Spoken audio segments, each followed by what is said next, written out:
Alright, hello, welcome back for another newbie lore explanation on the Freebooters network. I was sick last week, so I apologize for the delay. All the more reason to jump right on into it, eh? If you're joining us for the first time and have no idea what we're up to, you can head on back to the first video in the series using this nifty card in the top corner and I'll get you all caught up.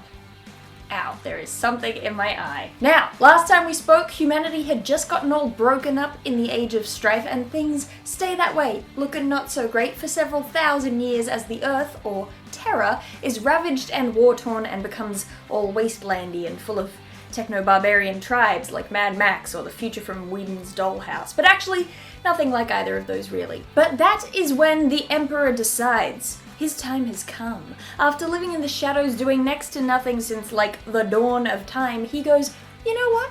Yeah, no, I think now's as good a time as any to conquer the planet, but like, benevolently. Using some secret lab, he genetically engineered a stack of super soldiers, strong as hell, tall as hell, angry as hell. His Thunder Warriors. Thunder! Thunder!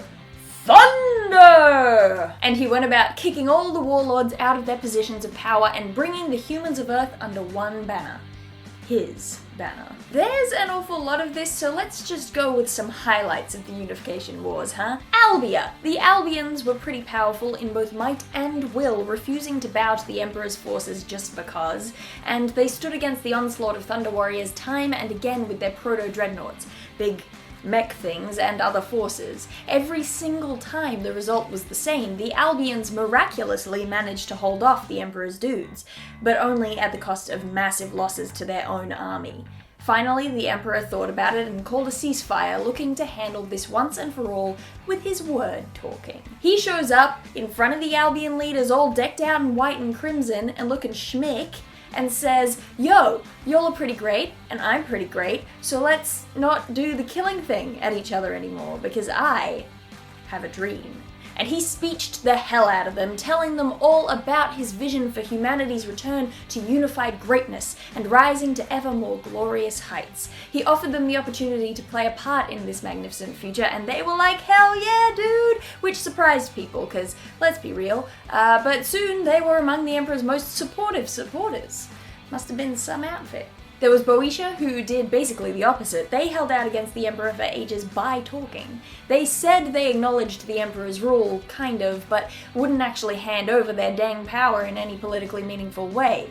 Eventually, like 150 years eventually, the Emperor got sick of waiting for them to have some grace and dignity and join in already, so his forces invaded and pacified them like, whoa. The Moreland Sen Confederacy somehow didn't notice they were maybe doing something frowned upon by sacrificing and eating people, but probably maybe did know that they were illegally messing with genetic manipulation.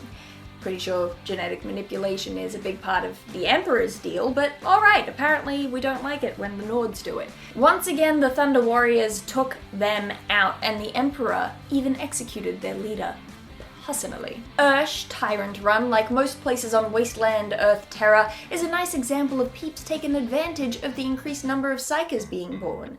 They made handy-dandy use of them in their armies to unleash sick warp powers all over their enemies, which was usually pretty devastating, but did exactly nothing against the Emperor and his Thunder Warriors, who seemed to be basically unbeatable. The Ethnarchy too dealt in psychers and genetically modified soldiers, as well as weapons from the Dark Age of technology, and they had maybe the best shot at taking out the Imperial armies. The first attack against Ethnarchy left the Emperor and his buddies severely battered, with 20,000 souls lost among the Thunder Warriors alone. When they went back for a second attempt though, they played it smart, not just charging in head on. No. This time a bunch of the Emperor's guys were tasked with taking out a bunch of subterranean power generators, which in turn took out the Ethnarchy's force fields, leaving them vulnerable and easily defeated. The Emperor finally conquered the whole world officially after the final battle of the Unification Wars in Frank. 5,000 of the Emperor's Thunder Warriors took on 50,000 rebels and utterly destroyed them. Once that was done and dusted and he owned the world, ready to fly off into space and take back the rest of humanity to go along with it, it looks like the Emperor took all his remaining Thunder Warriors to Mount Ararat. Significant because it's meant to be where Noah's Ark landed. It's Just saying, symbolic new beginnings and whatever, take note. And he killed them! They'd done a great job serving him and bringing terror under his wing, but he didn't need hyper-violent warrior giants anymore. No, in his vision for the coming crusade, the Emperor saw his forces as much more stable superhumans, much more like the Space Marines that we're familiar with. And then was launched the Great Crusade, which we will launch into next time. I hope that you've enjoyed this episode's rundown of 40k lore. If you did, you can show appreciation with the like button, the share button, the comment section, the subscription button, the notification bell. There's so many ways. If the Unification Wars happen to be something you know a lot about, you can help my fellow newbies by filling in some of the many gaps I've left in the comment section below. I'm sure we would all appreciate it. My name is Dale Kingsmill. You can find me making more good stuff on my personal channel, Monarch's Factory. I'd love to see you poke your head in to say hi. Until next time, have a good one.